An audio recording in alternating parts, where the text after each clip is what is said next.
Meron po yatang common denominator ang mga tao, maraming may mga problema. Problems can be terrible burdens. Mga problema nakakapagpalungkot, nakakapagpahina, nakakapagpalupaypay. Problems can dash hope, challenge the faith. But problems can also become blessings. Sabi po sa Romans 8:28, everything that happens is a blessing to those who love God and are called according to His purpose. At yan po ang ating pag-aaral ngayon, when problems can become blessings. Kailan ba talaga pwedeng ang mga suliranin natin, mga pabigat at problema, ay maging mga pagpapala? Heavenly Father, we thank you for this gathering. We thank you, Lord, that you have given us the freedom to worship you today as King, as God, as Lord of our lives. Patuloy niyo po kaming linisin, Panginoon. Cover us with the blood of Jesus. Make us clean because of the work of Jesus on the cross.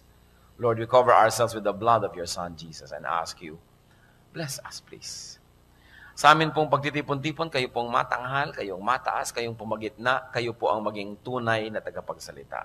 Gamitin niyo lang po ang inyong lingkod na tungtungan na inyong paa. Daluyan ang inyong mga salita. Subalit lahat ay magmula po sa inyo. And may your words be our healing, our anointing, our empowerment.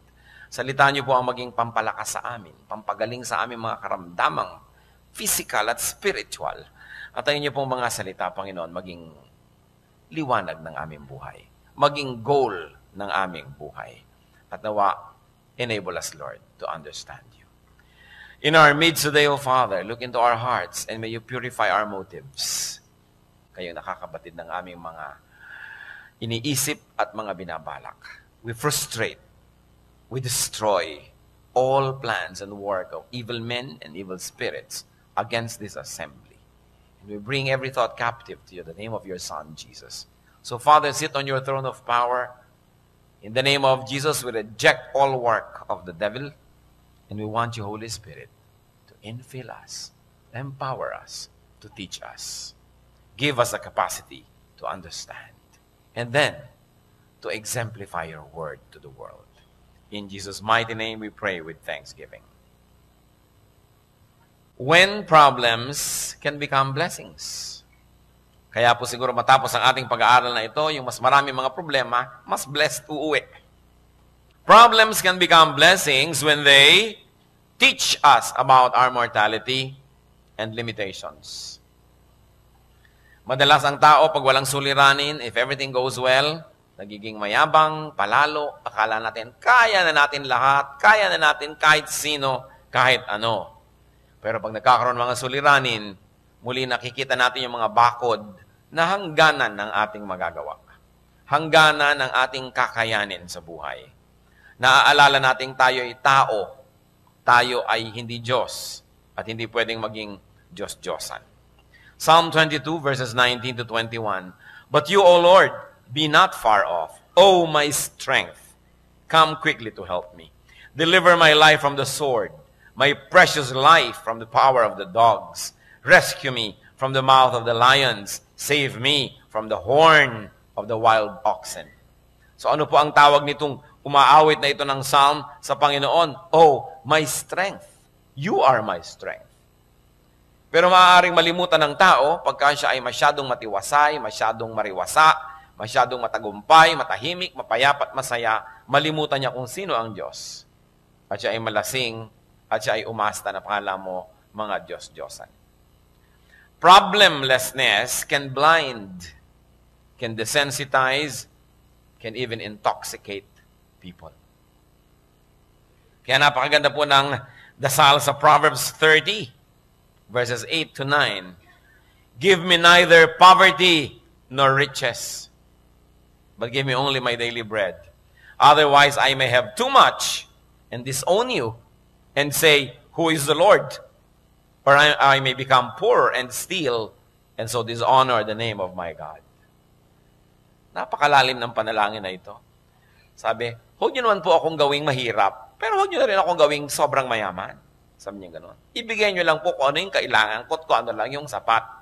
Sapagkat kung sobra-sobra naman ang magkarong mga ari-arian ko, baka makalimutan ko kayo at magmalaki ako.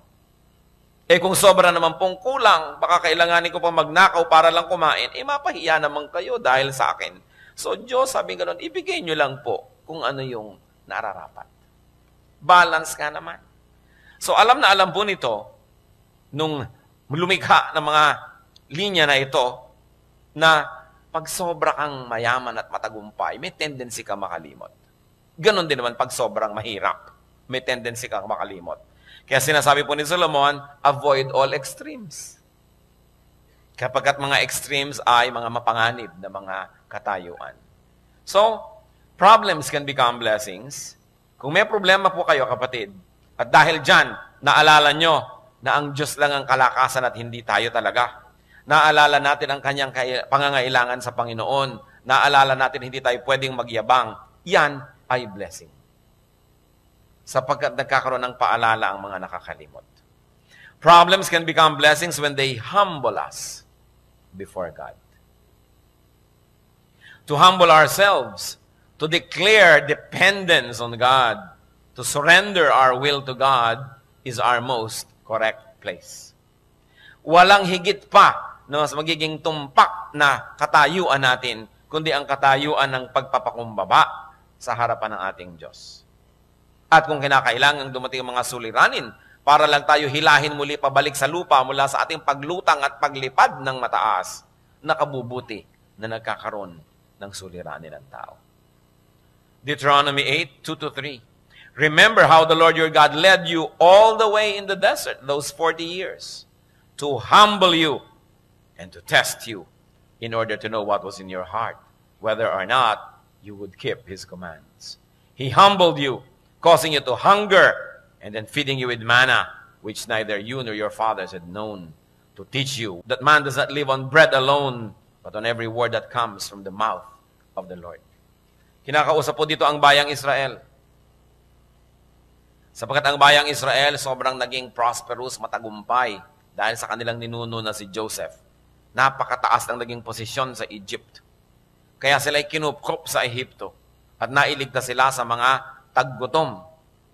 At humaba ang panahon, they continued to enjoy favored position in Egyptian society na ipamana sa kanila yung goodwill na yon ng kanilang ninunong si Joseph. Subalit, sila ay inapi ng susunod na dynasty. There was a dynasty that did not honor the commitment of the previous pharaohs to the people of Israel. So they were enslaved. And after a while, the Lord delivered them. And the Lord showed them how mighty He was. Sobrang naging tagumpay ng mga Israelites, tumatawid sila sa mga dagat na nahahati.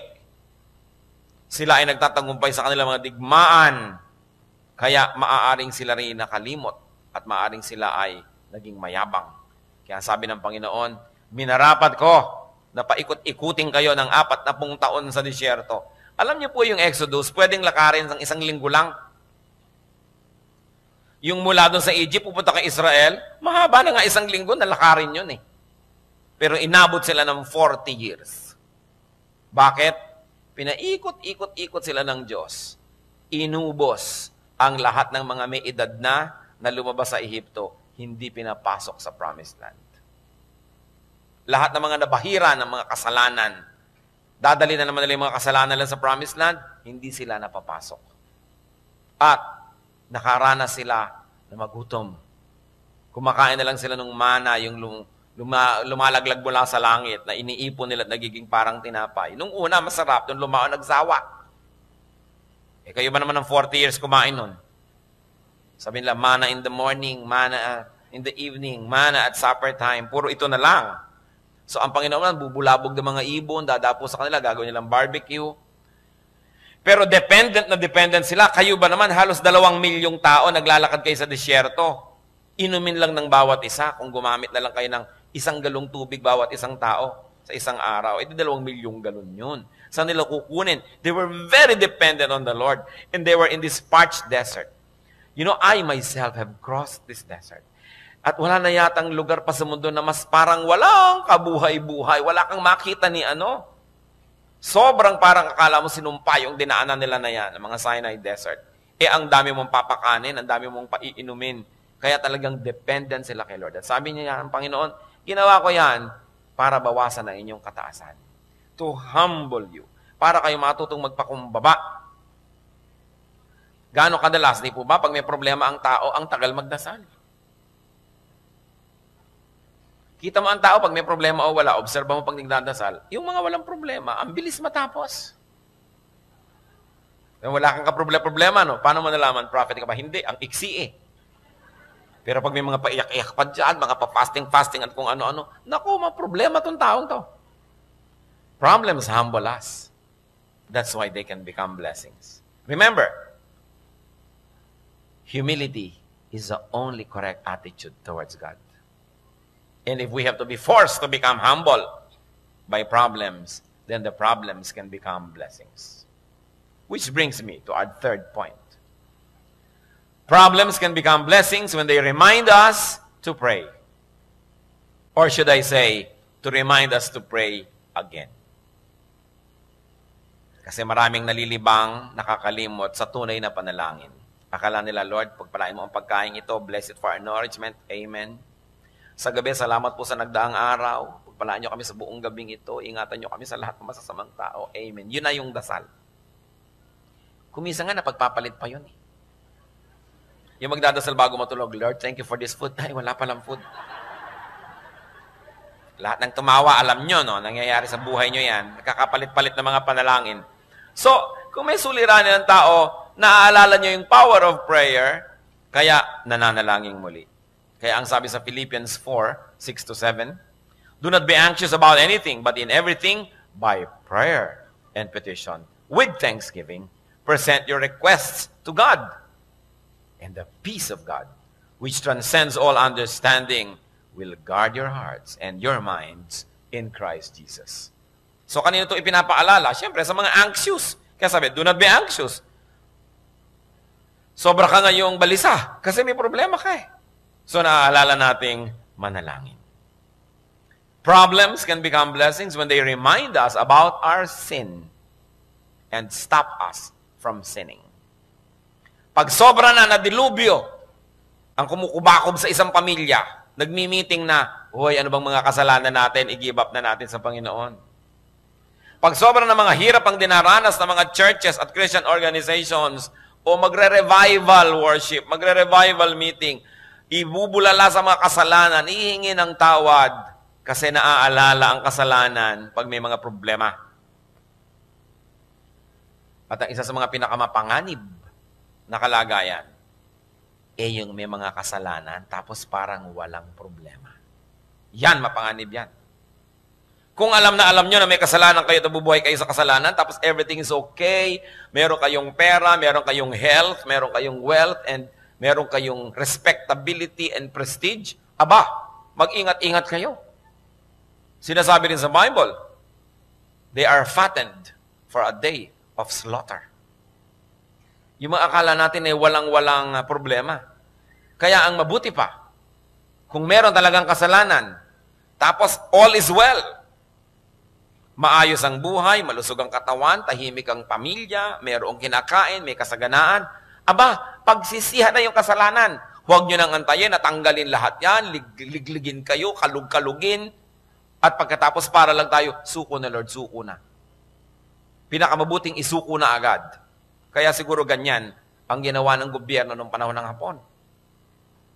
Sapagkat walang ilaban ang ating government forces ng Amerika dito sa mga Hapon noong Second World War, dahil nadurog na yung kanilang fleet doon sa Hawaii. Anong ginawa? Sapagkat nabomba ang lahat ng ating mga eroplano sa Clark Field, wala na ni isang lilipad pa, wala nang ilalaban. Ano pong ginawa nila? Ginawa ang Manilang open city. Sa inyo na, mga Hapon, wala nang laban-laban, pasuko na, kaysa magkagiba-giba ang Maynila. Kaya na-preserve ang city. Ang gumiba naman siyempre yung mga Amerikano nung tinatawag na liberation. Kinarpet bomb ang Manila, kaya nagiba pa rin. Pero ang point, isinuko na lang agad. Kasi ang nangyari, hindi naman isinuko ng mga Hapon when the Americans were coming back. No? So nagkaroon ng labanan. Gusto niyo bang huwag na magkagutay-gutay? Huwag na magkagiba-giba, magkasira-sira? Sumuko sa Diyos. Kasi kung lalaban ka lang, tatagalan mo lang, may inilalaban ka pa kasi, may lakas ka pa kasi, may maipagmamalaki ka pa. Pero pag paubusan ng paubos yun, ang ending din nun, susuko ka rin sa Diyos eh. Sumuko na habang maaga para maiwasan na ang sobrang mga hapdi at sakit sa buhay. Problems can become blessings when they bring us back to God. Bihira naman yung taong sa kariwasaan, sa kasaganaan, sa kasiyahan, doon naghanap sa Diyos. Meron nun, pero bihira. At napakaganda naman ang kalagayan ng ganong tao. Sa kariwasaan, sa kalusugan, sa kasiyahan, naghahanap pa. At Diyos ang hinahanap. Yun ang talagang sobra-sobrang blessing. Best of both worlds. Pero 99.9% ng mga taong nakakatagpo sa Diyos, yung mga nagkaroon ng malubhang sakit, yung mga sobrang naghirap, sobrang nagkalugmok-lugmok sa buhay, napahiya, o kaya natakot, o kaya yung katawan niya tinira ng masasamang espiritu. So sa takot na lang niyang manatili, yun ay talagang dali-daling tinanggap si Kristong Panginoon at tagapagligtas. So karamihan ng mga tao, nakikilala nila ang Panginoon dahil may suliranin sila. Dahil sa kanilang kahinaan. At yung mga Kristiyano naman na naliligaw at lagi pang nagbabackside, napapabalik sa Diyos dahil nabubugbog ng kutakot-takot na problema. In that case, such problems can become blessings. When they bring us back to God, to godliness, to our godly vocation, and to our ministries. Napakasarap po mga kapatid, na sa oras ng kasaganaan, kasarapan, kaginhawahan, kalakasan, kasaling-kasali ang Diyos sa ating buhay. Siya ang hinahanap natin, inuuna pa natin. At alam niyo, may mga kilala po akong ganyan. Mga tao na by the standards of the world, they have everything. Pero lagi pa rin at lagi na Diyos ang hinahanap. Kaya hindi naman lalo mapatid-patid ang mga pagpapalang dumarating sa kanilang buhay. Hindi naman sila siyempre exempted sa mga dumarating din mga pagsubok at mga hirap. Pero overwhelmingly, bigger than their problems, yung blessing. At kitang-kita nila yon. It is important. That problems can bring us back to God from our selfish pursuits. Kaya yung mga nawawala sa churches, yung dati nagsaserve, nawawala, yung mga dating active, nawawala, kadalasan, ang nagbabalik sa kanila sa church, problema. Hindi yung sarap ng buhay. Habang masarap, nakakalimot eh. Kaya nagiging blessing. Luke 15:14-18. Yun pong alibughang anak na kinuha ang kanyang mana sa kanyang magulang at winaldas kung saan at nung maubos at nagugutom, after he had spent everything, there was a severe famine in that whole country and he began to be in need. So he went and hired himself out to a citizen of that country who sent him to his fields to feed pigs. He longed to fill his stomach with the pods that the pigs were eating, but no one gave him anything. When he came to his senses, he said, "How many of my father's hired men have food to spare, and I here am starving to death? I will set out and go back to my father and say to him, Father, I have sinned against heaven and against you." Bakit itong anak na ito na nakalimot sa kanyang ama at naglayas at namuhay nang akala mo'y wala nang bukas pa sa kanyang paglustay ng minana niya sa kanyang magulang, bakit naisipang bumalik? Kasi nagutom, kasi nahirapan, kasi nasaktan. Marami. Kailangan pang yun ang maganap para bumalik sa Diyos. Kaya nga po magandang paalala mga kapatid, kung tayo napapalayo, huwag nang hintayin itong ganito. Magkusa na tayong bumalik. Napakainam na paalala. At kung talagang may suliranin na, huwag na tayong magpilit pa na sundin yung kagustuhan natin, lumabag tayo sa Diyos, kundi sundin na natin ang kalooban ng Panginoon. Problems can become blessings when they lead us to discover God. Kung hindi pa tayo Kristiyano, wala pa tayo sa Panginoon, nagiging Kristiyano tuloy tayo. Or kung Kristiyano na tayo, then we rediscover God. Or we discover blessings and dealings of God that we have not discovered before. Problems can lead us to discover who God really is. And more than that, who God can really be. Sa 2 Corinthians 7, 9 to 10. Yet now I am happy, not because you were made sorry, but because your sorrow led you to repentance. For you became sorrowful as God intended, and so were not harmed in any way by us.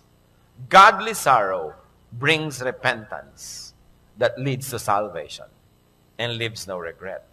But worldly sorrow brings death. So godly sorrow is important. Nalulungkot ka dahil nakakalabag ka sa kagustuhan ng Diyos. Nalulungkot ka dahil nalalayo ka sa Diyos. That is godly sorrow. Sabi niyo, good. It's good to be sorrowful because that will lead to repentance. Kung lagi ka lang happy, lagi kang lasing, lagi kang tawa ng tawa, baka walang lugar ang Panginoon. So, problems can become blessings when they make us sorrowful to the point that we look up only to God for deliverance. Dahil ang tatawag sa Diyos ay hindi niya kailanman tatanggihan. Kaya mahalagang matutong tumawag sa Diyos. Problems can become blessings when they reveal to us hidden or undiscovered God-given grace. Kumisan sa mga problema, doon natin nakikilala ang Panginoon at lumalabas yung mga lakas na ibinigay pala sa atin niya. Hindi natin alam meron pala tayong ganong kalakasan. Hindi natin alam na meron pala tayong ganong tibay na lumabas lang at nalaman natin nung sumuong na tayo sa mga suliranin. Then we discover that even before we got into these troubled spots, God has already prepared us. And you discover that God has made provisions for us along the way, long before we stumbled into such needs. Kaya ang sabi sa 2 Corinthians 12:9, but He said to me, my grace is sufficient for you, for my power is made perfect in weakness. Therefore, I will boast all the more gladly about my weaknesses, so that Christ's power may rest on me. Yung mga kahinaan natin, nadidiscover natin, why did we survive? Why do we go through this and that? Dahil lang sa Panginoon. So siya talaga ang nagpupuno ng ating mga kulang. Therefore, nadidiscover natin ang grasya ng Diyos. Na kung hindi pa tayo nagipit, hindi natin malalaman. May ganun pala. Problems can remind us to claim God's promises. Alam niyo mga promises ng Diyos, napakamahalaga, lalong sa mga namang problema. Ay, may salita pa lang ganyan ng Diyos, i-claim ko. Salamat na lang, may pangako pala siyang ganon. Psalm 119, verses 147 to 148. I rise before dawn and cry for help. I have put my hope in your word. My eyes stay open through the watches of the night, that I may meditate on your promises. So kailangan alam na natin yung promises ng Lord bago dumating yung mga problema sa uluin, pag-aralan, para pag dumarating, nakiklaim natin agad at tayo na i-strengthen. Ang mga taong nanghihina ay dahil lang nadadaya. Sapagkat ang mga anak ng Diyos ay hindi dapat manghina kung di natin malilimutan kung sino ang Diyos. At hindi tayo madidisconnect sa Kanya. But the moment you forget who God is, you become weak. The moment you get disconnected, no matter at varying degrees of disconnection, you become weak. So pag may tao nagsasabing, alam nyo, napaka-weak ko, isa pang problema, hindi ko na kaya, wag muna, ayoko makinig, ayoko, hindi ko na kaya, you have become weak. You've got to look into yourselves. There must be some disconnection because God is power. So ayaw mong umilaw, siguro hindi nakasaksak doon sa plug. Kailangan isaksak. Bakit nakasaksak na ayaw pong umilaw? Pundido. Kaya kailangan ayus-ayusin ang buhay para umiilaw pag isinasaksak sa kuryente. Ang Lord yung source ng power na yon. Hindi bagay sa mga anak ng Diyos na maging mahina sapagkat ang Diyos ay malakas. So, etong Diyos ko, siya ang aking tagapagligtas, tapos ang itsura mo. Bakit ka ganyan? Lupaypay. Ganyan ba itsura ng Diyos? Hindi. Ba't ganyan ka? Surely, there is something that went wrong along the way. At ano yon? More often than not, it is sin. May kasalanan.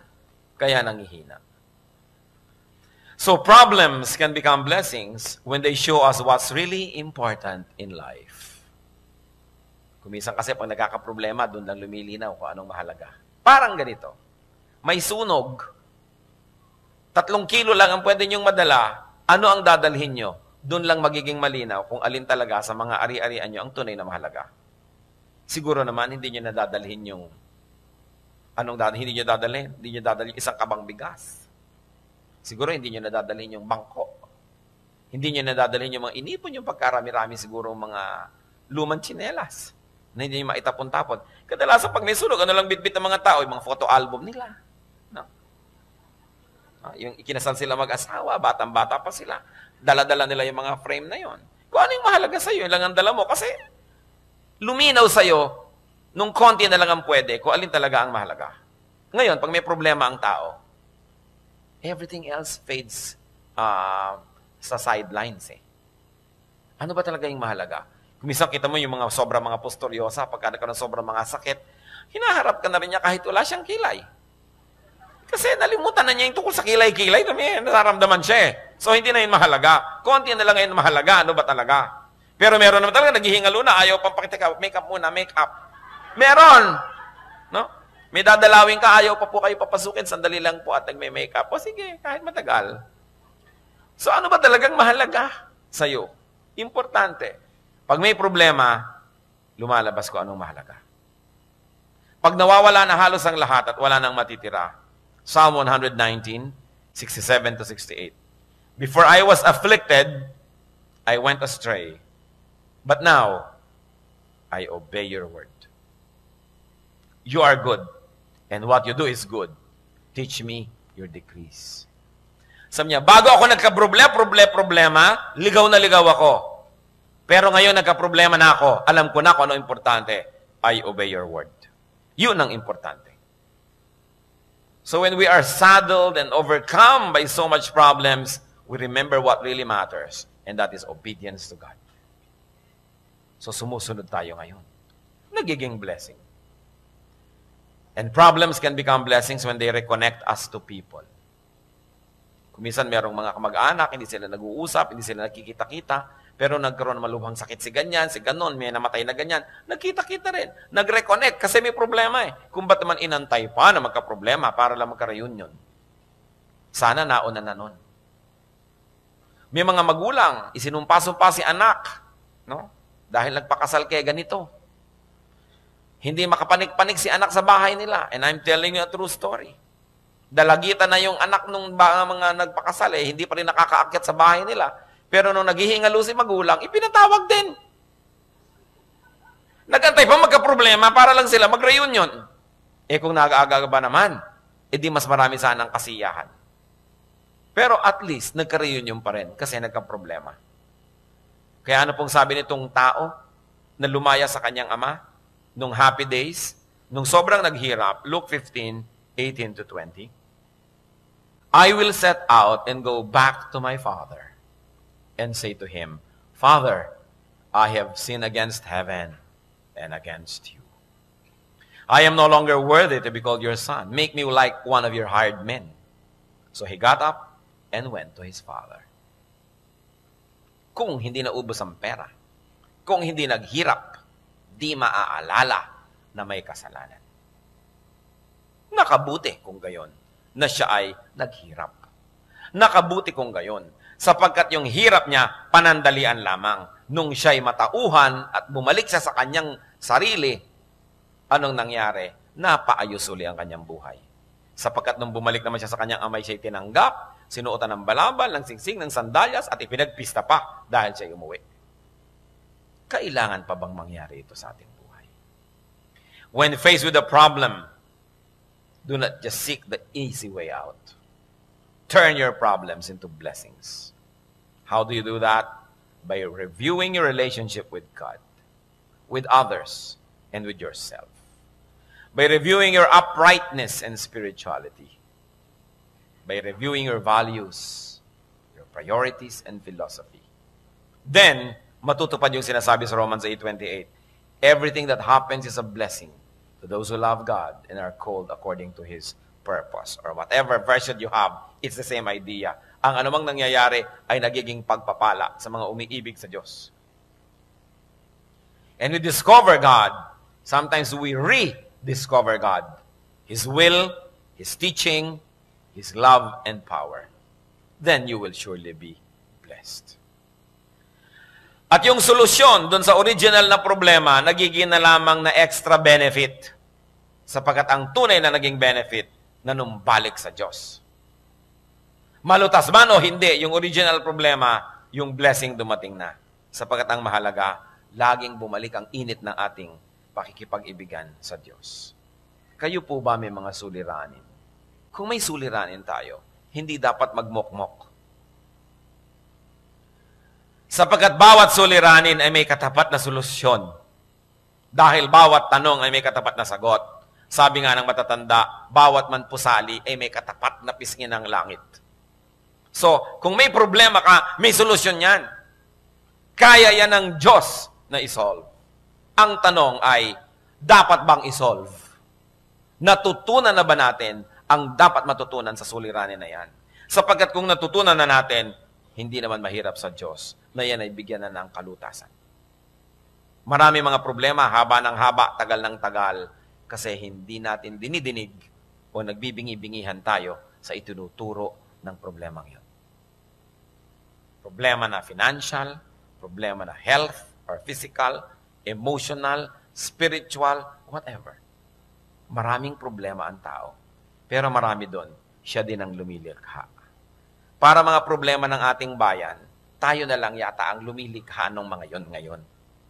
No? Wala na ang mga Hapon, ang mga Kastila, ang mga Amerikano. Tayo na ang narito. Bakit ang gulo-gulo ng bayan? Sapagkat tayo na ang lumilikha ng sarili nating gulo. Nawa ang mga kaguluhan, ang mga suliranin, ay magbunsod sa atin na mag-isip-isip. Maghunos dili. Magbalik loob sa Diyos. Magbulay-bulay at suriin kung ano ang ating mga pananagutan at huwag lang tayong manisi ng iba.